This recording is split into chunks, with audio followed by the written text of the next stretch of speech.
so uh, late. Okay, but I'm ready here. It's okay. Uh, all right. Well, first of all, a big thank you to our judge, Bob Lundquist. For many years, Bob has been photographing a wide range of subjects and has developed an eclectic portfolio of award-winning images. Many of his collection favorites can be found online at www.lniphoto.com. In 2002, Lundquist's Natural Images began under the direction of his wife Ruth to share his work. In 2005, special focus was established in equine photography. This includes show competition, portraits, and horses in natural settings. His photos have been featured on the covers of the WSCA, that's the Western Saddle Club Association, Spotlight Magazine, the WSCA Champ Show Bulletin, and included in the AQHA, the American Quarter Horse Association magazine. His work was exhibited in an exclusive showing at the historic Mabel Tainter Center for the Arts in Menominee, Wisconsin. In addition to judging TCACC club salons, he has been a 4-H photography project leader and county fair photo contest judge in both Washington and Dakota counties. He was a founding member of the West Camera Club in 2003 and is a member of the St. Paul Camera Club. In 2021, he has done extensive garden photography and highly recommends a summer outing to the Rose Garden in Leif Erikson Park, Duluth. Welcome, Bob, and Bob is going to give us a quick rundown of his judging process. Well, good evening. I first want to apologize for having to reschedule. We had a family emergency with my wife had a medical problem, but we're off of that. We're in good shape now going forward. So I appreciate the chance to reschedule. One of the things I like to do when I do a salon is to discuss the judging process a little bit. You may have heard some of these things before, but I just want you to know, number one, that I'm well aware of it and try to apply these things. And also with some of these points, it sometimes helps to consider how you want to approach your photography. Not that everything that you want to photograph is going to end up in a salon, but just with the idea of doing the best job that you can. So let me just go into my notes and comment on a few things. First of all, the process is on a 10-point scale, as you know, and it's at least the way I do it. It's a deductive process, not additive. In other words, each image starts out as a 10, and then I will go through it and look at different aspects of it and see how it measures up to what I would expect, and points will be deducted, and then we'll eventually end up with the final score on that particular image. Now, there's also an obligation I have to be as balanced as possible in what I do, and one of the standard ways to do that is to look at the images from 3 different perspectives. One would be composition, and of course composition is the elements of the image and how they're placed in the frame. I'm going to talk a little bit more about that in a second. Then of course there's the technical aspects of the work, and there's all sorts of things that go into the technical side of things: the sharpness, the texture, the color, all the things you might do in post-processing. That's all technical stuff that can enhance the picture to where you want it to be. And then just the interest of the picture. And that's subjective. Inevitably, it is subjective.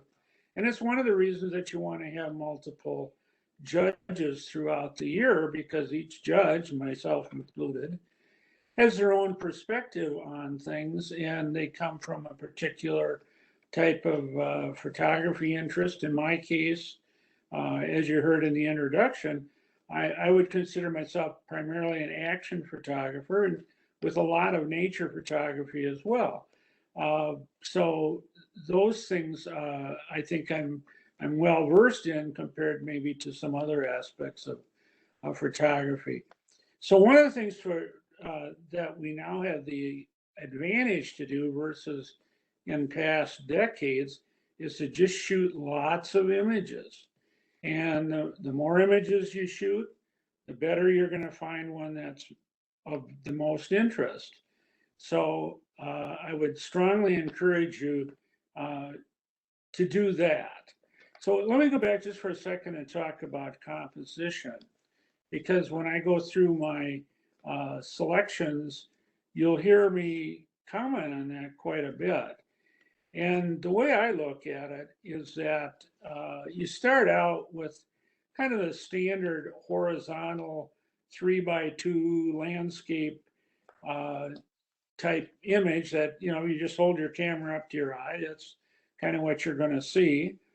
But you can tilt your camera and you get a vertical image, making it like a 2x3. And now, of course, it's very easy to crop in, even in the cameras, to a square image, say 2x2. So one of the things that I do as a test is I will go through the images and I will look at any obvious change that could improve that particular image. So, for example, if you got a horizontal, could you have cropped it to make it into a vertical or a square? Or if you got a vertical, could you have done some cropping and make it horizontal or square?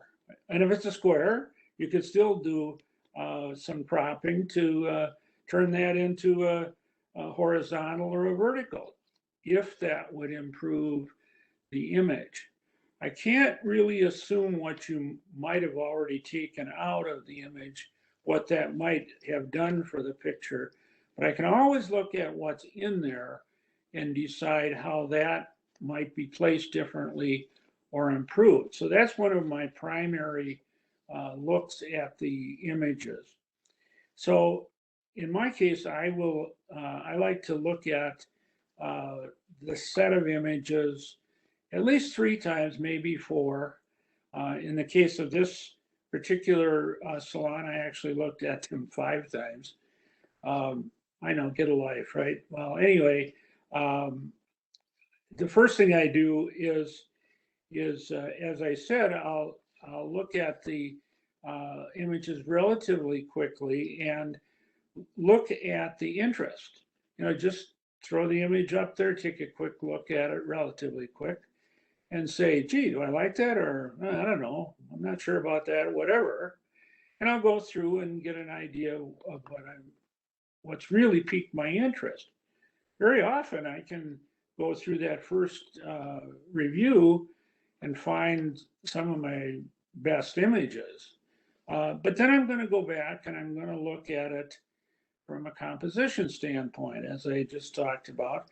And I'm just going to bring a little square out and do some squaring and image, envision the cropping on one side or the top or the bottom and so on, just to see what you might have cropped out to improve that image. And then, of course, I'll have another look at it, usually with a magnifier, to see as much as I can on the technical aspects of it. So that's where I'll be able to tell the sharpness and how much I like the texture and is the color the way it should be and so on. So in the end, on a 10-point scale like you use, and the St. Paul Club does as well. Some clubs use a 15-point scale. But basically, I'll end up with the 10s. Can't find much to do in composition. The technical is right spot on. And boy, it's a really ultimate interest image for that particular subject. And when all those things work together, you've got your absolute top image. But then, of course, it can go down from there. I think you're aware that your club has a standard of wanting to be about 1/3 of what are called acceptances, which is to say the 8, 9, or 10, excuse me, the 8, 9, or 10 point shots. And I came pretty close to that.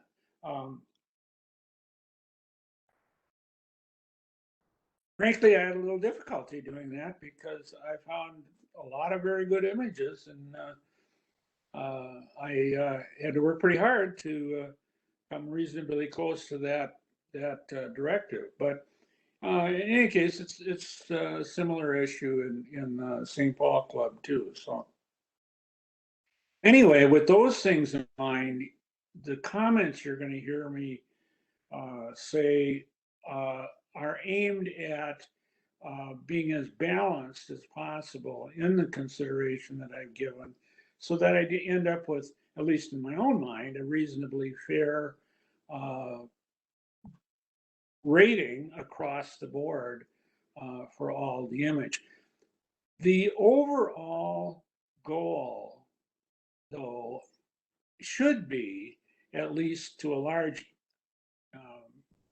degree, learning little points here and there about what you might do or you might see so that you can make your images a little bit better and keep improving your overall capabilities in photography.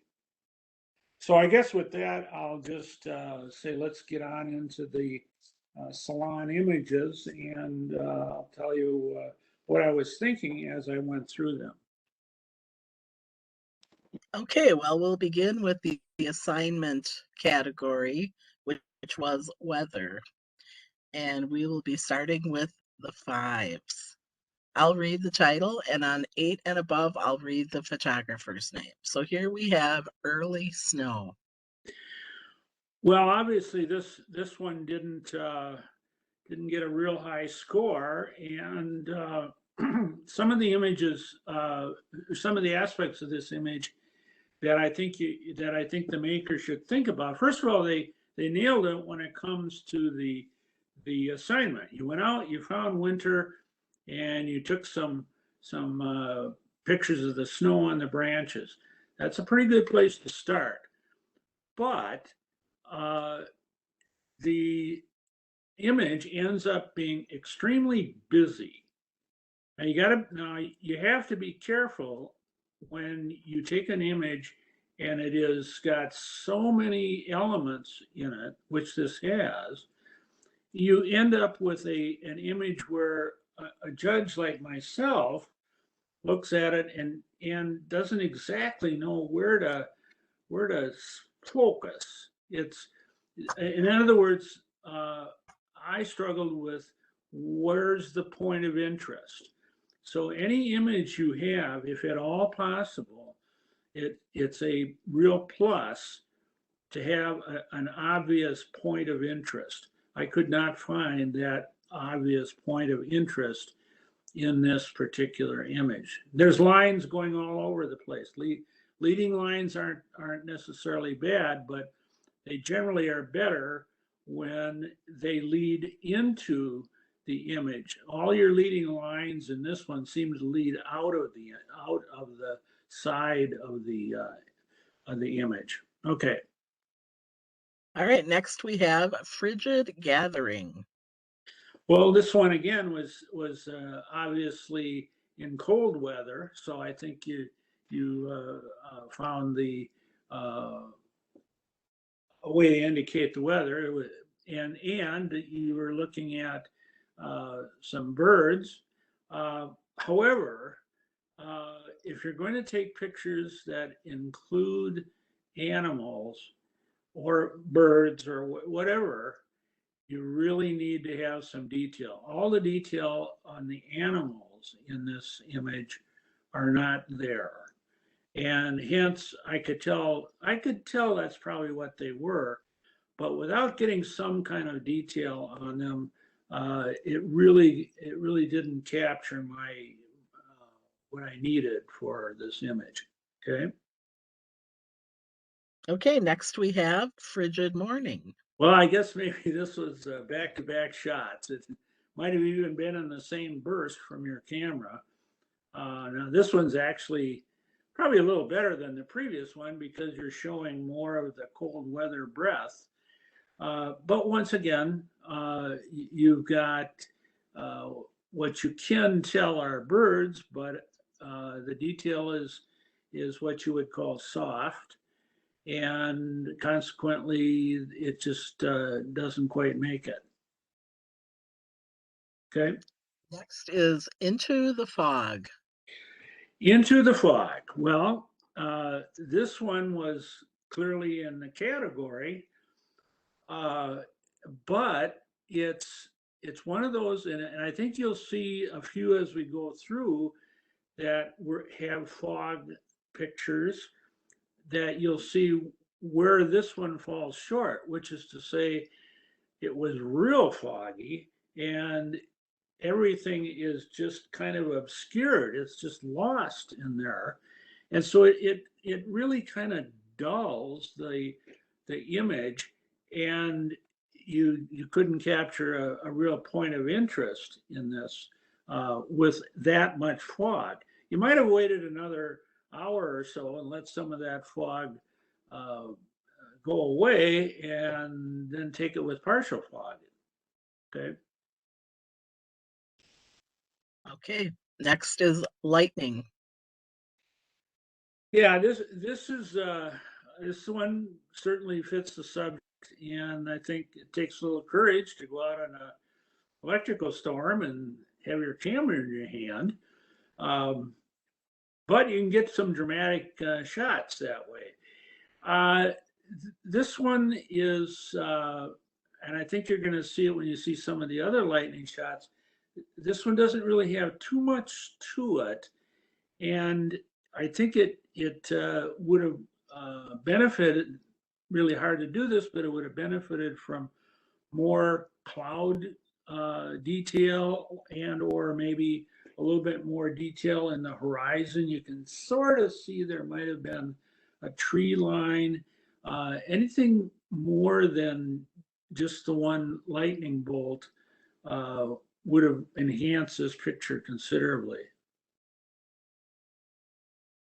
Okay. And finally, we have Snowy Flight. Yeah. Now this one,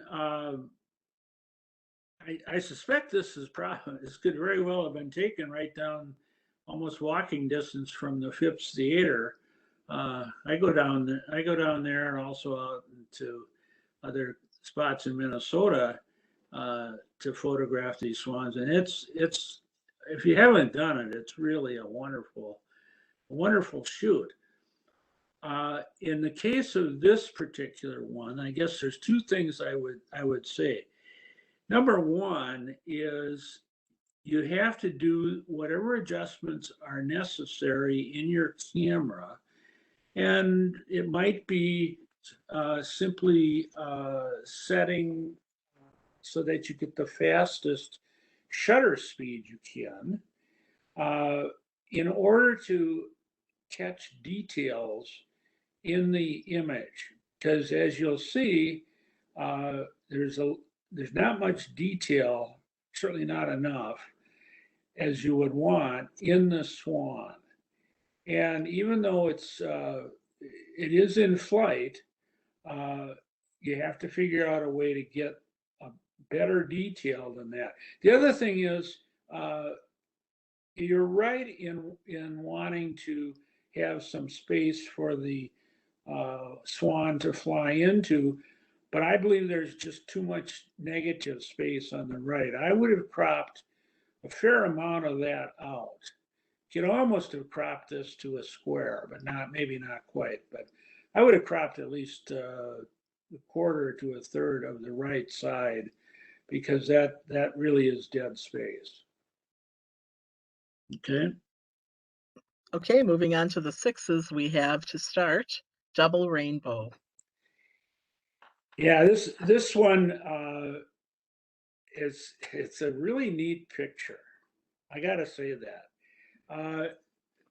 And to catch a double rainbow is it's a rare shot, and then to be able to frame the house in it, that's even more interesting.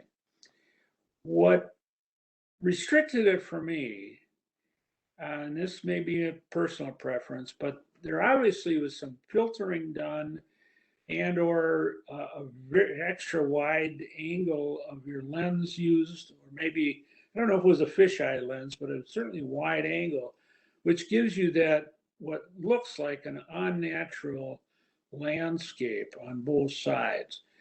Uh, I found that to be a problem.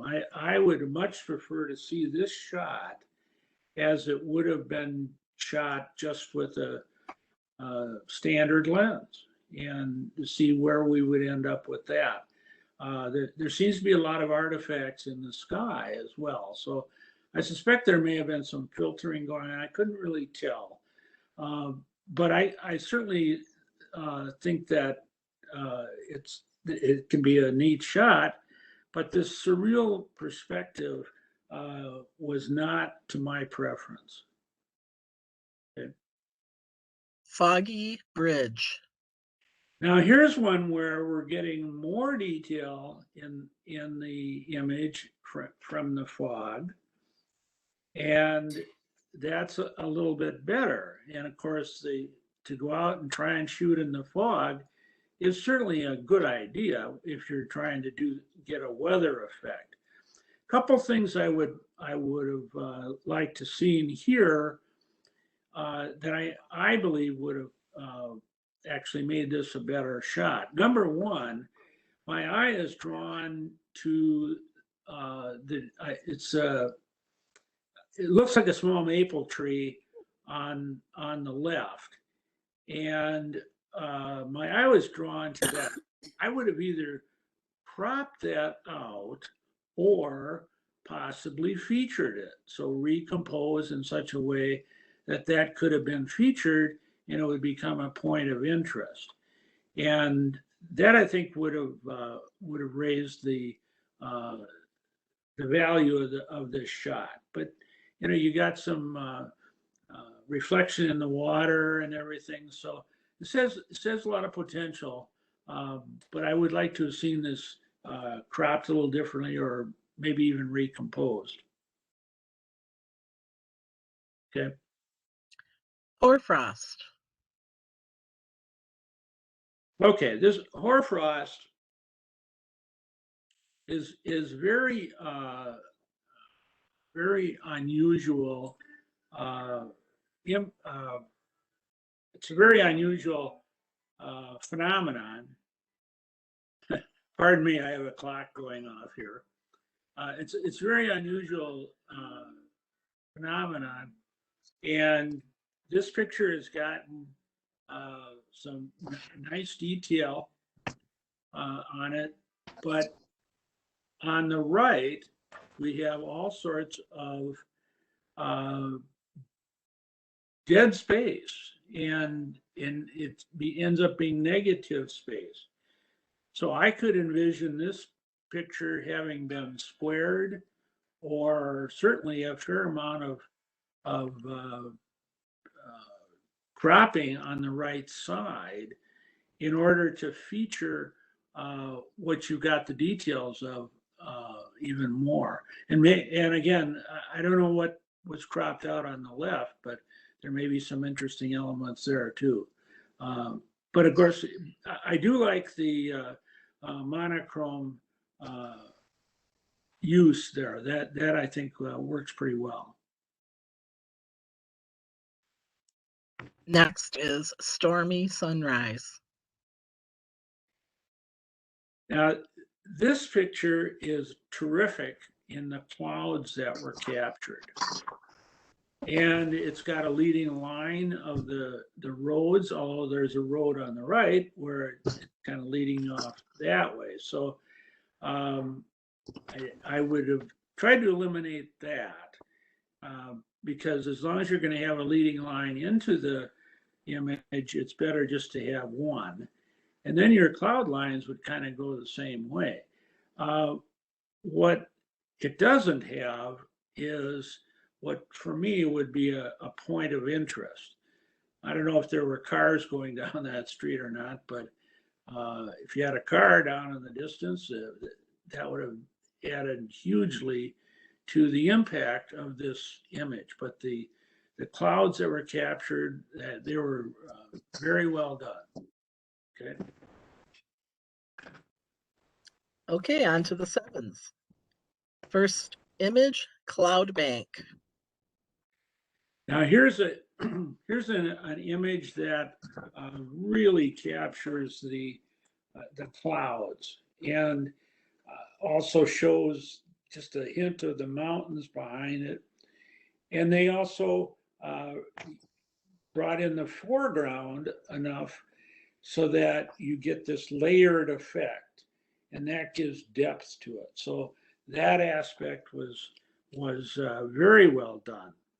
Now, one aspect that I did look at and did a little bit experimenting with, the point of interest that my eye is drawn to, of course, is the tree that's standing out.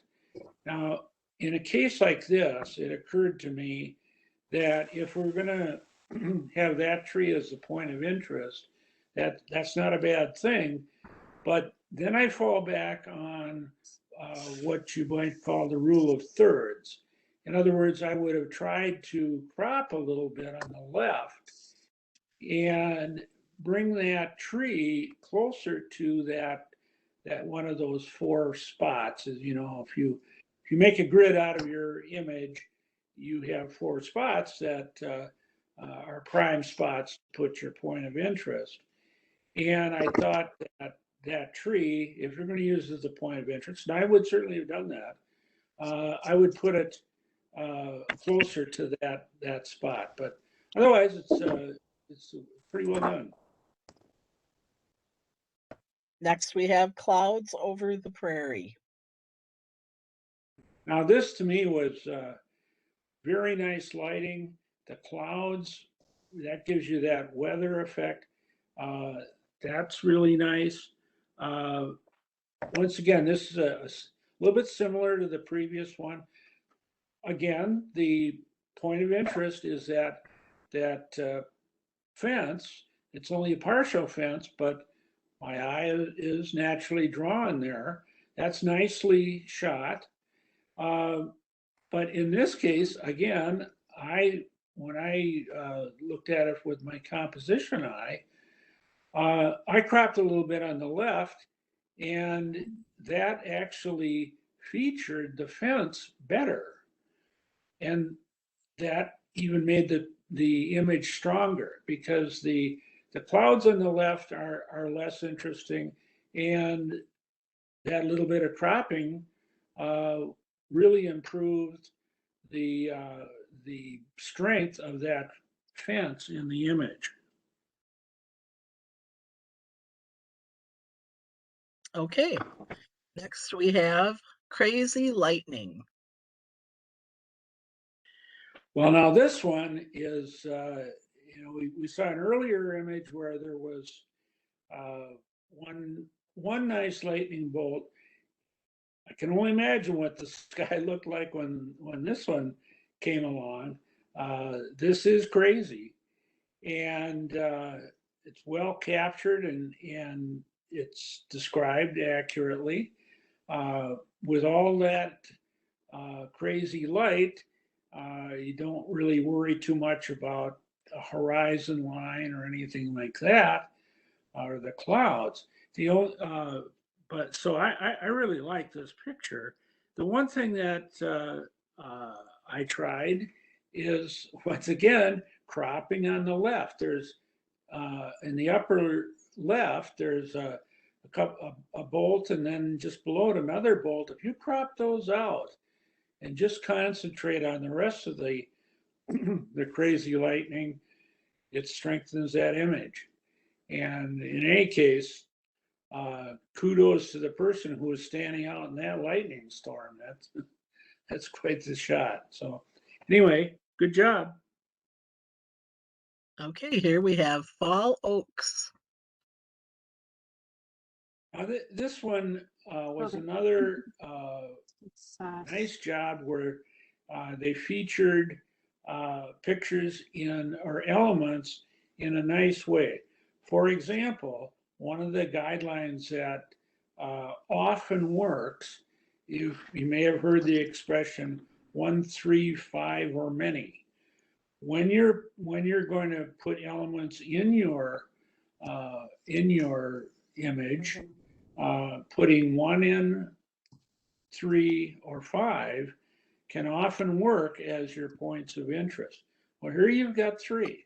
4 trees or 2 trees wouldn't have worked as well. So the maker of this recognized that. The clouds were interesting. It looks like a storm behind. The only thing that kind of struck me here, I found the clouds to be very interesting. And of course, the tree subject is interesting. Could almost have made that into 2, cut it in half in the middle, across the top, and made 2 pictures out of it. But overall, I like that picture. Here's Foggy Lake Pepin. Yeah, now here's one of those pictures that it almost looks like a fine art picture. The maker had the presence of mind to make this into a monochromatic shot, and I like that a lot. So they were on a calm day. It was obviously overcast or maybe even foggy. Once again, I think that a fair amount could have been cropped on the left to make that picture even stronger, featuring those elements that are kind of in the monochromatic haze. Another interesting shot. I know. Harris Hawk in the Rain. Now here's a picture that I'll mention this point again, and this image captures something that I called a decisive moment. And this is why you want to shoot a burst of images if you've got a camera that allows that, because he's just taking flight and he's just put his wings up. And a split second later, it won't be as interesting a shot. And of course, if he was still sitting on the branch, it's not as interesting a shot. The only downside to this one, very difficult to nail this, but there is not quite the level of detail that you would like in the wings and overall on the image, except maybe the feet, to get the sharpness that would make this truly outstanding. But this was a good effort for sure. Okay. Summer Storm is next.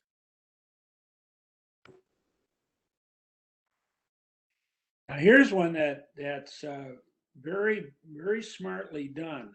They've simply showed the layer at the very bottom to show that it's over water, but the whole thing is about the clouds. So that's well within the idea of what your assignment was. I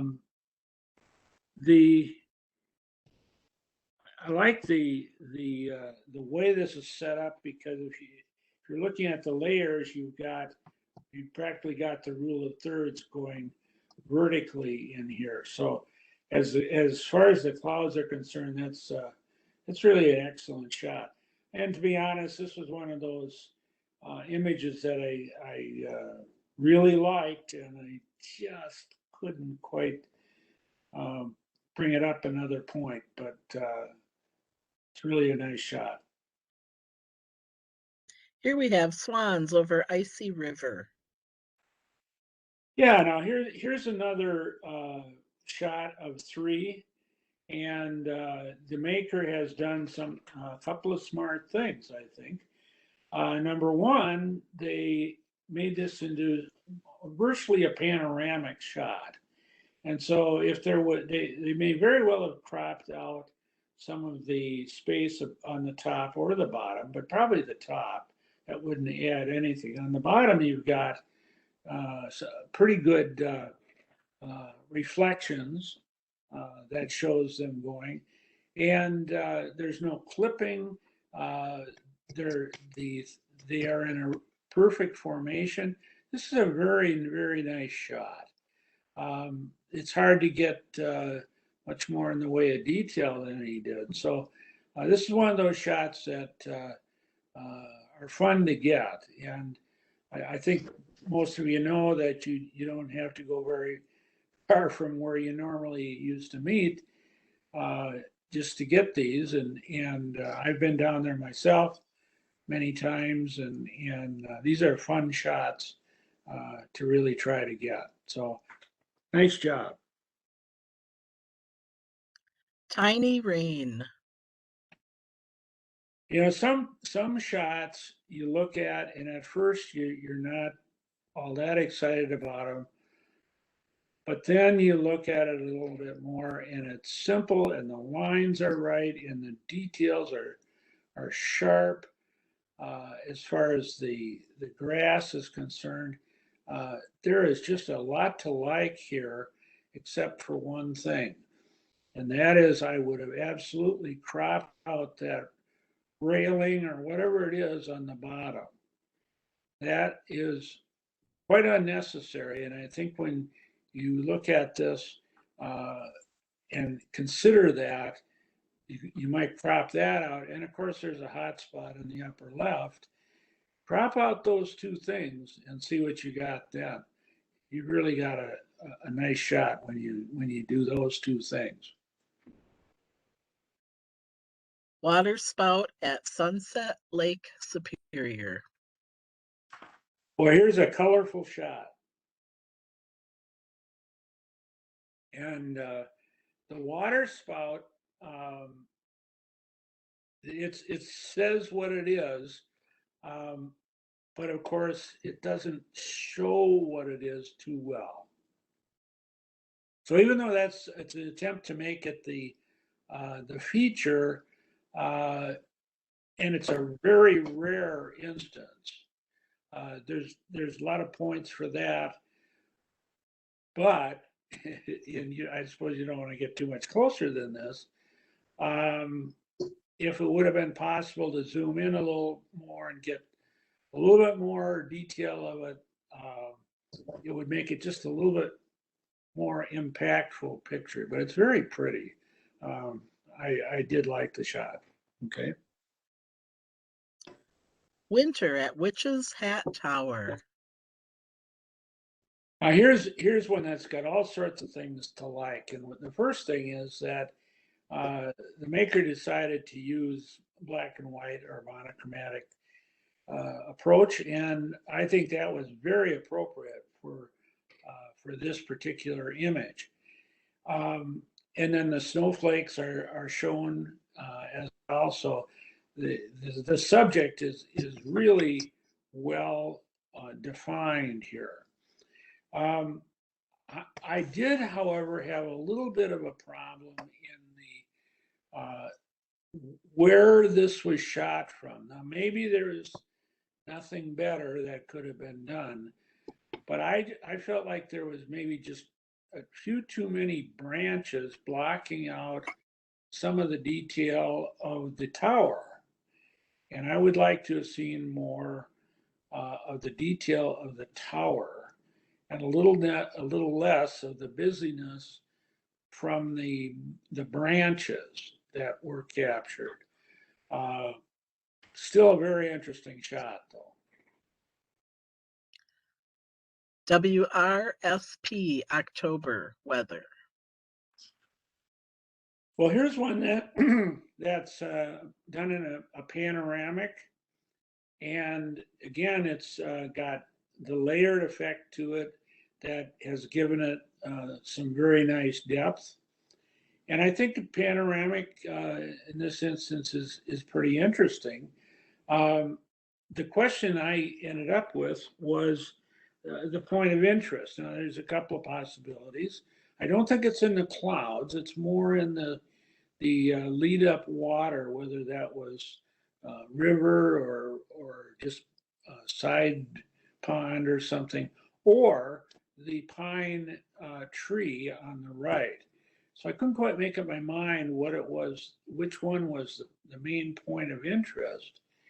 And uh, I think it really needed to be one or the other. So, uh, but this bluish effect, and you'll see another one later on that I actually liked a little better. That was probably from the same shoot. Uh, that's a very interesting effect, and I think it's an interesting picture. Thank you. Okay, we'll move on to the 8s, and our first will be Female Spruce Grouse in Snow by Diane Herman. Yeah, this this is a fairly rare shot. I don't know exactly where you would have gone to get this, but certainly looks like you're out in the wild. So congrats on just capturing this at all. Additionally, the detail in the feathers and everything is nicely done. I like the profile of it as well. That you get kind of a diagonal line along the back and everything. Um, I probably would have liked it a little bit better if some of the negative space would have been taken off. Maybe some at the top and or some on the right. Again, it's facing to the right, so you don't want to take a lot out of there. But that would have really made the bird image stand out even more. But this is a heck of a shot. Okay. Next is Foggy Morning. Now this is an example of what I think is a well constructed fog shot. The maker obviously found a spot where there was still some fog, but they were getting good morning light, so they could feature the tree. They could feature the good light on the foreground and on the right. So this is very well composed, yet it's well within the guidelines for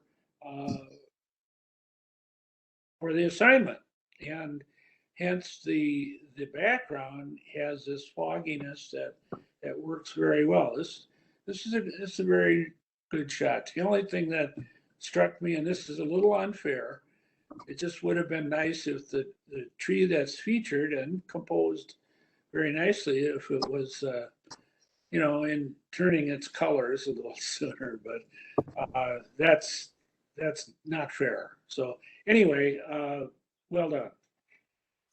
And it would have been good for me to announce the maker on that sooner, too. It was Mike Schrun. Okay, nice Here going. we have, next we have Snow on Crab Apples by Mary Ann Sear. Well, this one really meets the criteria for sure of the assignment. And anytime you can put red of something in an image like this, it pops, because I think that red pops out and blues kind of recede, and either way you get some depth. This is another terrific shot. There's not a lot I would have done with this. However, in the interest of my efforts to do some cropping, I might have cropped out a little bit on the top, and that would feature the lines of the lower part a bit better and brought even more attention to those apples at the bottom. But otherwise, it's just a terrific shot. Okay, this is St. Paul October Eve by Dennis Kroll. Well, this is a really classic shot. I know exactly where they took this picture. I'm originally from St. Paul, so this is just about exactly the way you'd want to take this picture. And there was only two things that occurred to me on this, and I don't really see the weather in here. It's really, I suppose, nice weather sort of counts, but it's more like a horizon shot and a sunset shot. And from that standpoint, it's an excellent shot. We're getting some detail in the foreground, which I think in this case works pretty well. Just a classic shot. Okay.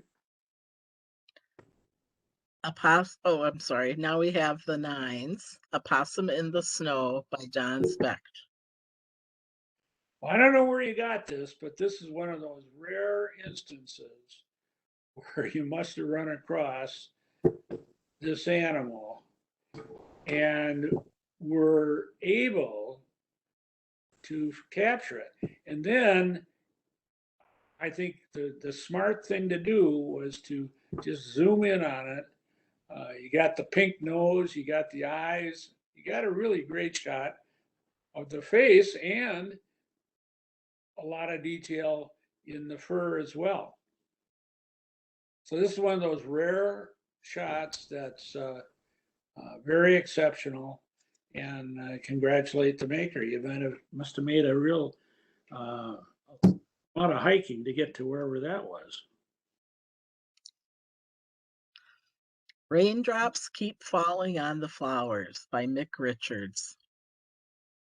Well, this is one of those, when I talk about the pictures that you have a preference for and they kind of grab you, my expression is wow. This is a wow. I just felt that this picture captured exactly what you're trying to do in this particular assignment. It really emphasizes the rain, yet you didn't lose detail in the flowers. And it's no accident that there's 5 flowers that are shown as well.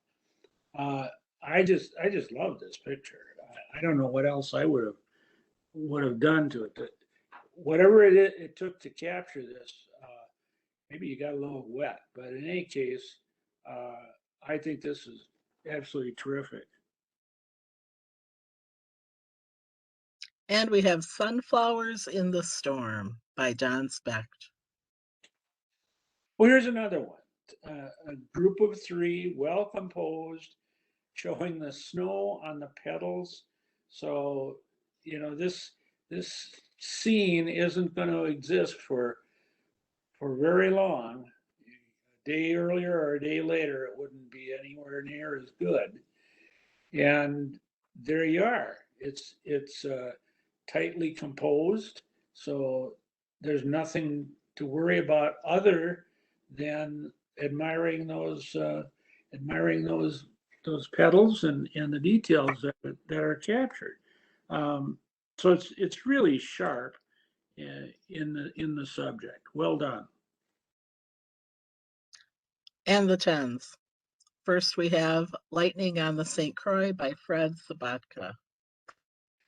Well, there's an ultimate lightning shot, in my opinion. Absolutely nailed it. You got all that reflection in the water. I don't know what more to say about that than other than, wow, look at that. I can't imagine how difficult it would be to shoot that. And of course, whatever you did after you captured it, I think certainly made it as good as could possibly be. So I think that was a great effort. And finally, Rime Ice by Diane Herman. Well, my congratulations to Diane on this one. Look at the detail that was captured here against the sky. It's fairly simple. The lines are leading in very well. It's there may have been some cropping done to square it, which is absolutely appropriate. Uh, every single every single detail is just sharp. Uh, that is another one of the wows for me. So congrats to the maker of that one. Okay, we'll move on to the creative category, and we'll begin with the fives. This one is called Intentional Camera Movement, 15-yard penalty. Well, this is one of those pictures where I think it either you just say, "Oh, I like that," or "Oh, I'm struggling with it." And to be honest, I struggled with this one. It just didn't work for me, and I don't know if I can even explain why. It's a very worthy effort to try to do something like that, but it's also risky because it's unusual, and if it's if it's one judge, they might give you 4 more points than I did.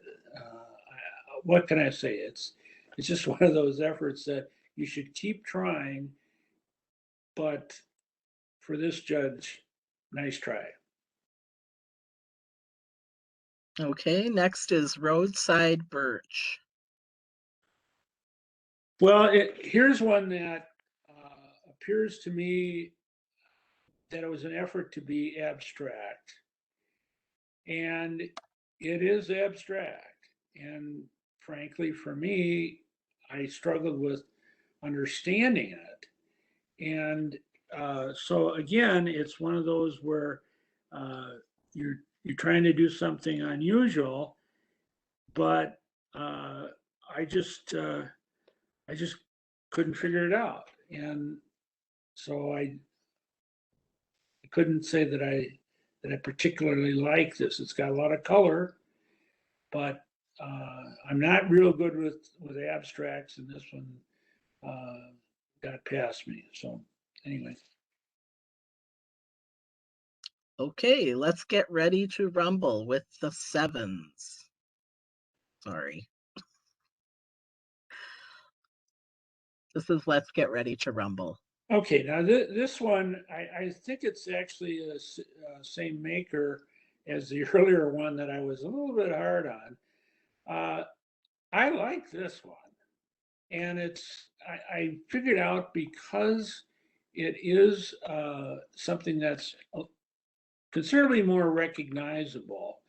On my screen, I'm seeing it in a relatively small size, but it's all the bicycle racers just getting ready to start or just at the start. Uh, I think that's very creative. It's a shot that with the right with the right mat and frame on it, you might even want to put it on your wall. Okay. And here we have Lila at the beach. Lila at the beach. This was one of those candid shots where the maker really nailed it and got all sorts of good detail, good light. All those technical aspects are well done. Uh, and so I certainly liked that aspect of it. They caught the right eye very nicely. Um,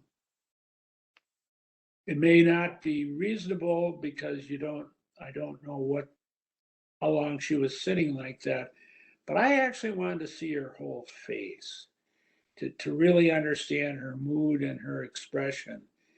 And I couldn't get all of that just by trying to evaluate the eyes. So it's very nicely done. Um, I think I might have yelled at her to, hey, put your hand down a little bit. let me see what else we can capture. So anyway, really, really well done though. Sawat impression. Yeah, now here's one. First of all, it's a very nice composition. Saw-whet owls, if any of you have ever shot them. I had the opportunity to shoot these owls at a shoot one time, and the eyes are incredible. They're not very big either. They're probably not any much bigger than your fist. Uh, so I think the maker has really caught this, but it does look like there's uh, some artifacts in it that I don't know. I think detract from this. To me, this picture should have been taken as is, not any kind of filtering or anything, and just put in the nature category. I mean, this is really extremely well done when you consider what it could be, just the way it was shot. Um, so anyway, it's pretty neat. Um, but I would like to have seen um, just the regular raw version of it. Okay, moving on to the eights, we'll start with Tree Frog Painted by Don Specht. This is kind of a wow, and you look at the filtering that was done or the post processing that was done. You get all these aspects on the skin of the frog. That's really neat. Uh, and the eye, I mean, boy, this is a terrific shot. Once again, I was curious and wouldn't have mind seeing the original raw version of this just in the nature category. Maybe it's been in nature category or something, but this is really a neat effect. So uh, very well done. And Weather at WRSP by Dennis Kroll. Yeah, now here's one where it's kind of like they took some of the comments I had on the other one and they featured the tree pretty well. And then the creative aspect of it is all the bluish uh, tint and everything that's emphasized out in the forest off in the distance. Uh, that's really a pretty interesting overall impact. And the clouds are blue and everything. So I like this shot a lot.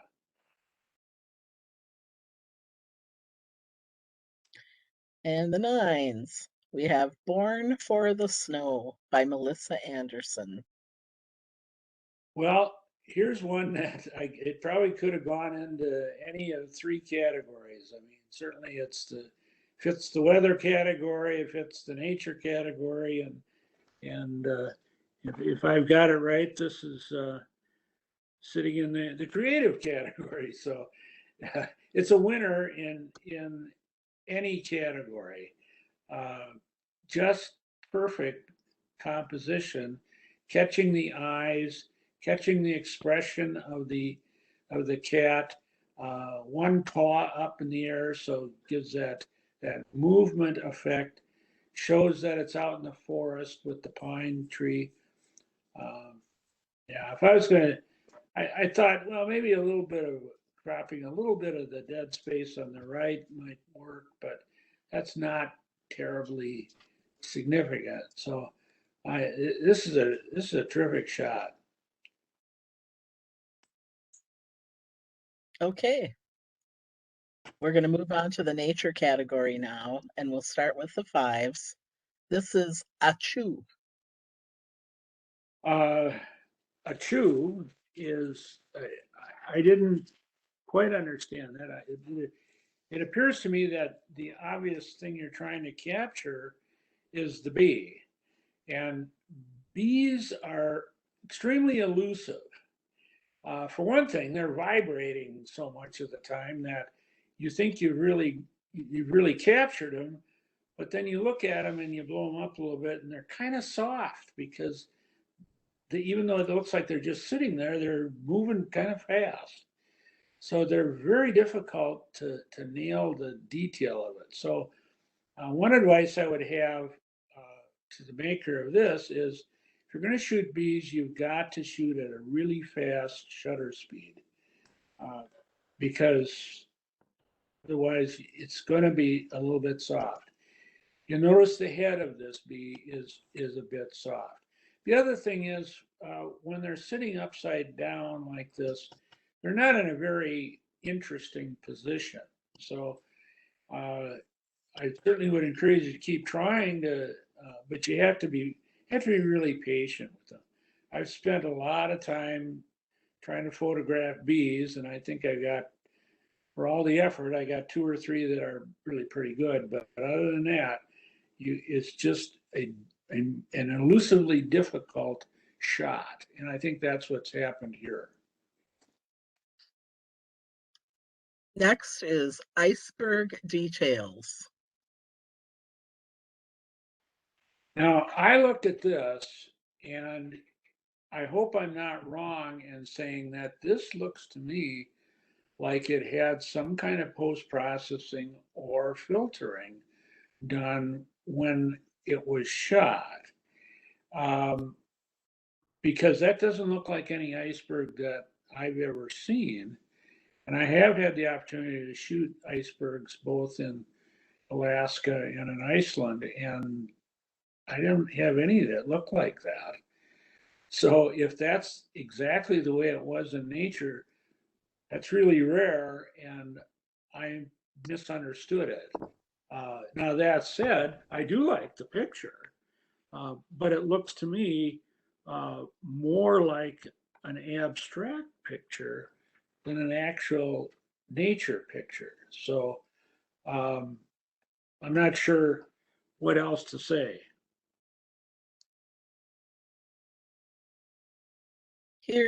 Those were the 5s.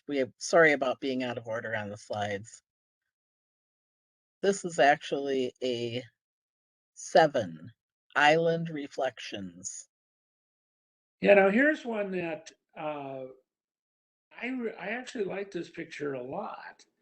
The more I look at it, and at first I thought, nah, it's too abstract. But then if you look at it carefully, the abstract part of it really comes from the reflection, and hence I think it's really quite a nice picture.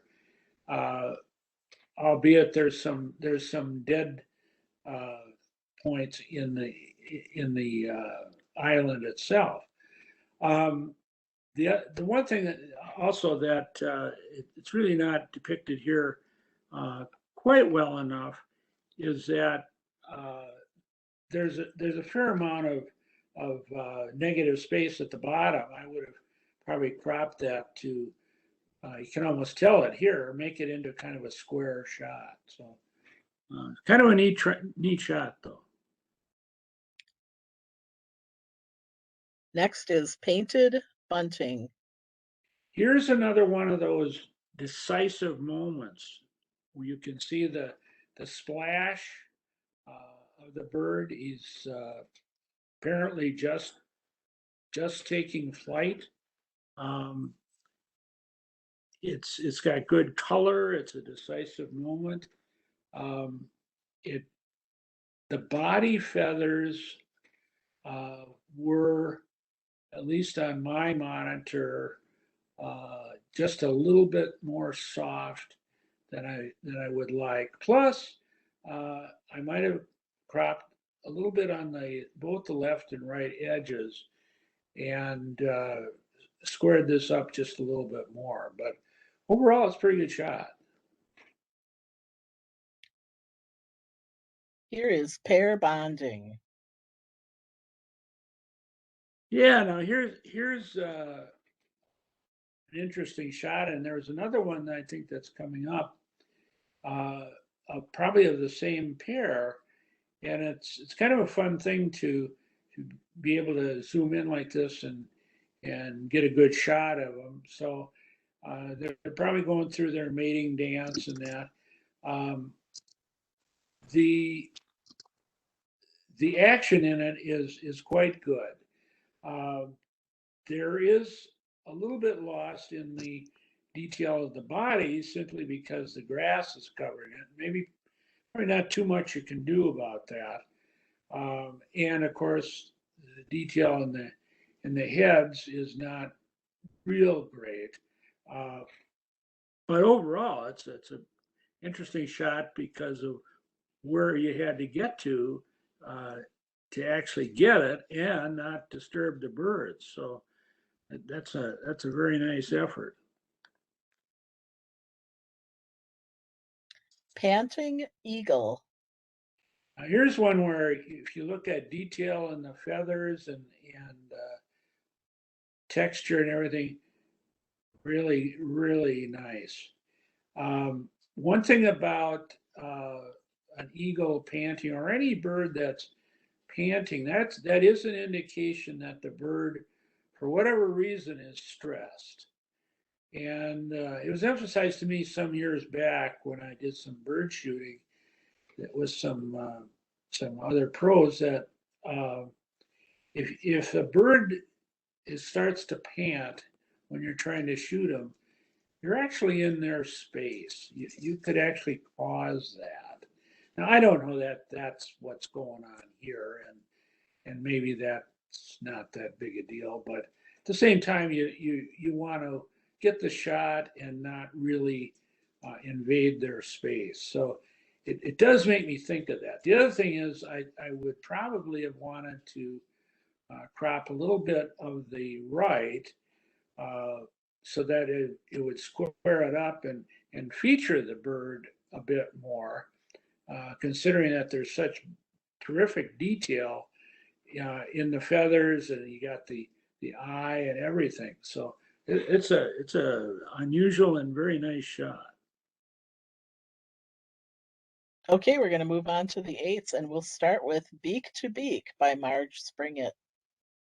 Yeah. Now here you know we're looking at the other one. Here's one where you've got a lot of detail in the feathers, nicely done, and they're obviously still going through their dance, or it looks that way.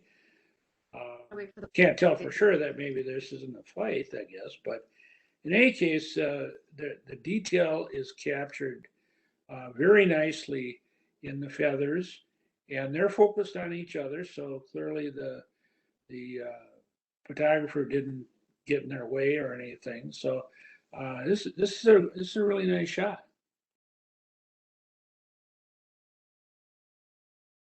On to Prairie Onion by Marianne Sear. You know, this is one of those pictures where at first you look at it and it doesn't necessarily grab you, but every time I looked at it, this is a picture that just kept getting better.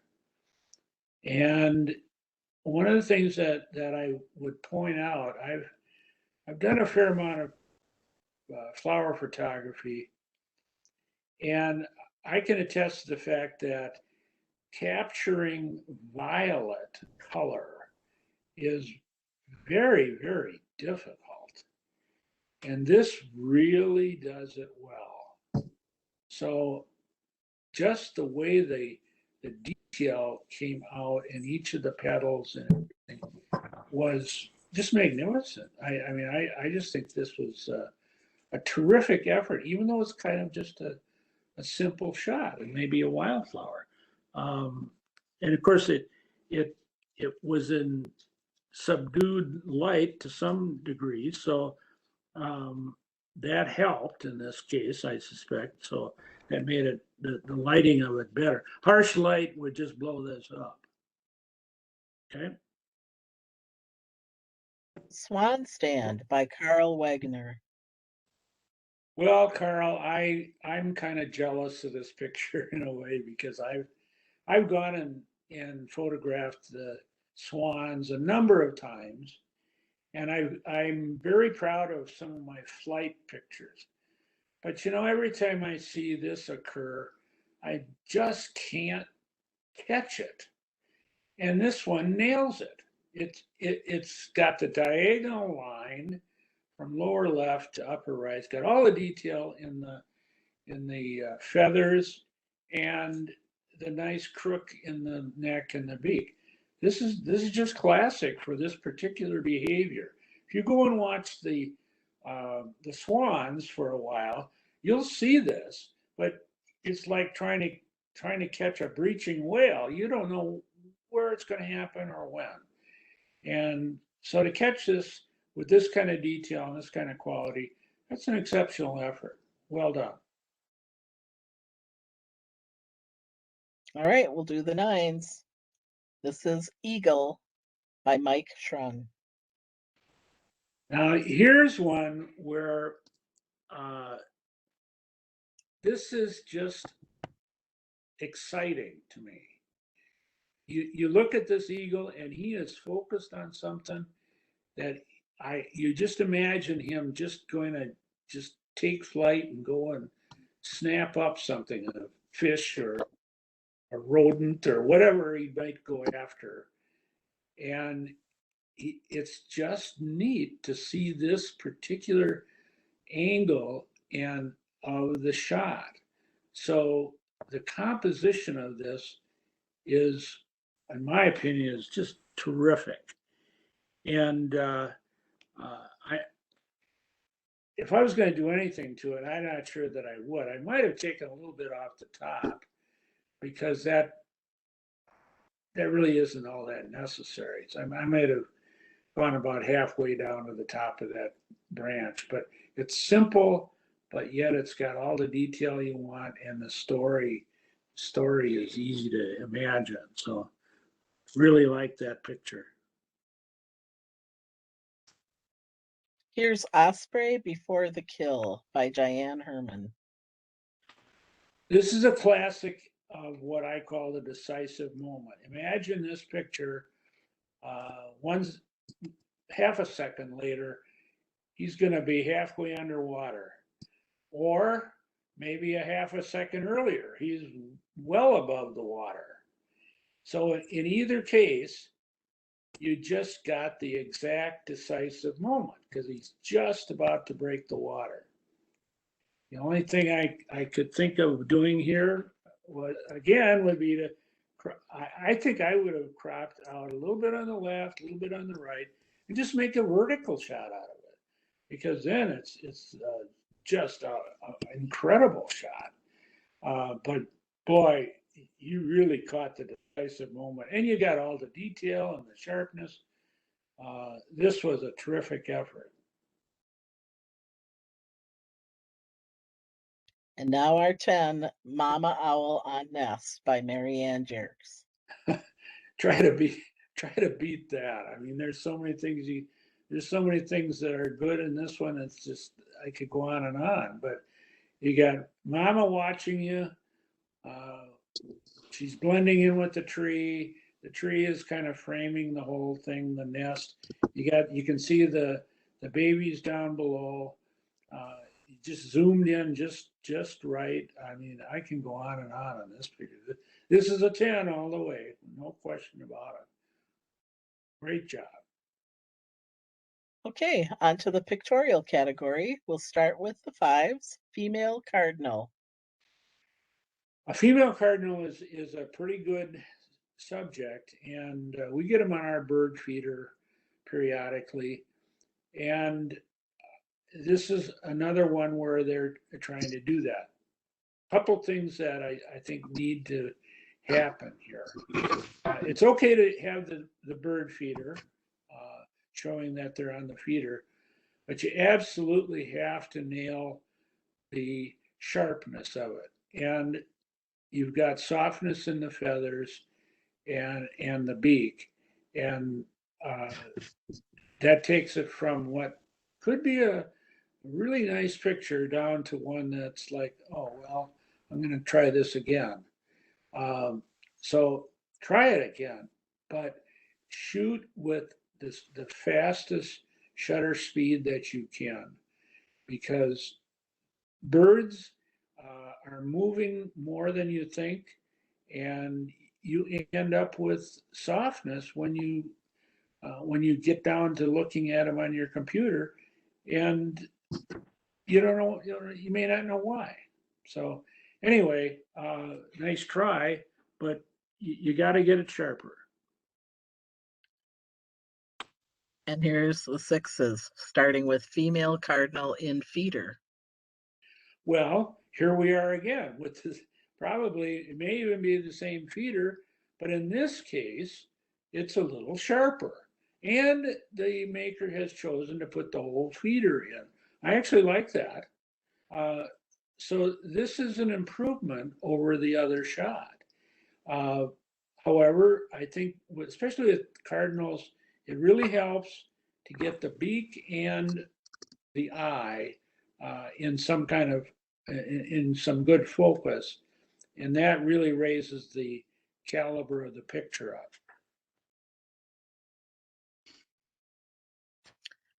The sevens start with 3 years old.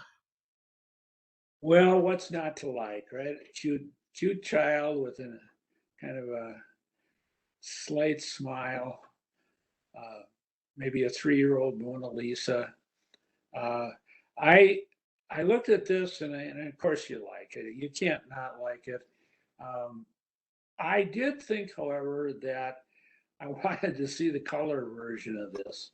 Um, the using the monochrome approach does leave you with some hot spots on the hair, and that's a little bit that can be a little bit distracting. But the composition of it is really nice, and you caught all the features nicely.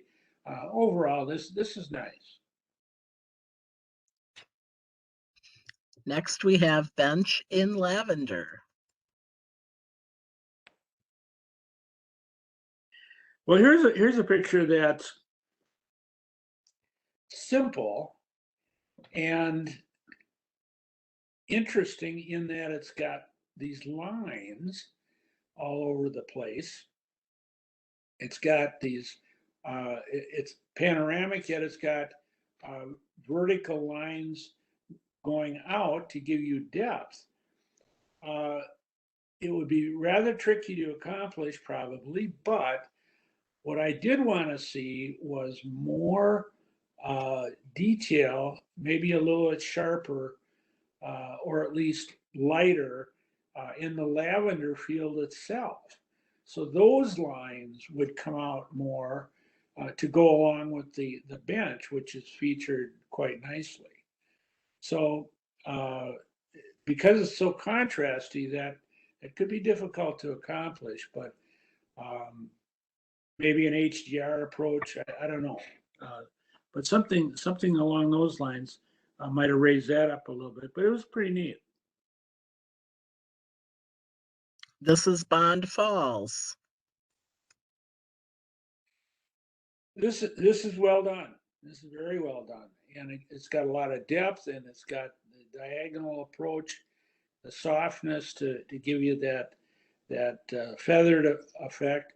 So it's got a lot of positive things going for it. For whatever reason, maybe it's because I saw so many leaves laying around, it made me wonder what would this have looked like in color. I wondered if there was a lot of fall color that could possibly have been featured as well. This, of course, does feature the falls themselves quite well. Now, this is just a personal preference, so it really wouldn't make any difference in the scoring. But what you'll notice here is that the falls and the flow of the water is from upper right to lower left. I would argue that if it were from upper left to lower right, for whatever reason, that's a more dramatic flow. And I don't know that you I mean, maybe you'd have to have gotten to the other side of the river to accomplish that here, but if you had a chance to do that, or could in the future, try it that way and then compare them, see what you like. Um, I think that could be a strengthening feature. And this is Minneapolis at dusk. I like this picture too. I'm not sure which bridge that is, maybe the Lowry Street Bridge, I'm not sure. But in any case, it's trying to feature um, the skyline of Minneapolis. And the bridge is a very strong feature, and then it's got the three starlights up there. That's all nice. Um, the only thing I would kind of wanted more of here was more of the skyline itself. Now that's kind of tricky, and I'm not 100% sure of that. But when you put a skyline in, to have an overwhelming feature like this beautiful bridge, uh, it does detract from it a little bit, as beautiful as it is. So, but overall, this is well composed. Great, we'll go to the 8th, and our first 8 is Harvest Time by J. Olson Goody. Now, this certainly looks like it might have been shot as an aerial shot. I'm guessing that's the case, but in any case, it's got some really nice leading lines that lead away from the harvester, and that harvester is placed just right in the image. So with all those lines, they all work to give very nice uh, depth, and I thought the detail in it was really quite good. If in fact it was shot with a drone, you must have a pretty good drone camera. But um, I'm not sure what else it would have, how else you would have shot it. But very unique shot, and it was a fun image to look at. Moving on to the 9s, we'll start with Barn Chores by Ricky Van Dyke. Well, here's one where, when you consider the story, boy, this story really says a lot. This young man is either on a break, or he's just goofing off, or whatever. And then to put it in black and white, I think was absolutely spot on. Uh, really emphasizes uh, the kid in the muck bucket. I, having been a horse photographer, I have spent a fair amount of time in barns, and I'm not sure you'd want to actually sit in where he may be sitting, which is to say, in a in a tub full of stinky stuff. But anyway, it's a very whimsical picture that I liked a lot.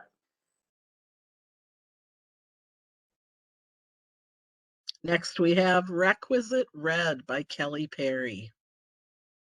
Well, here's one where there's a couple of aspects to it that I think were quite exceptional.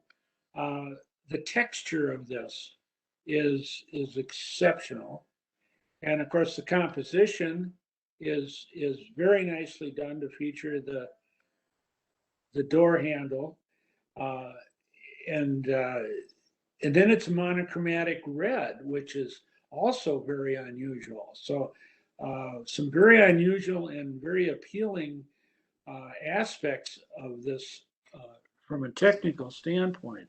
Um, I just think this is outstanding picture.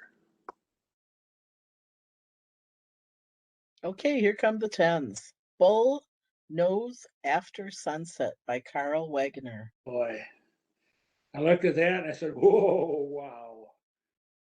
I'm not sure how far you zoomed in on that.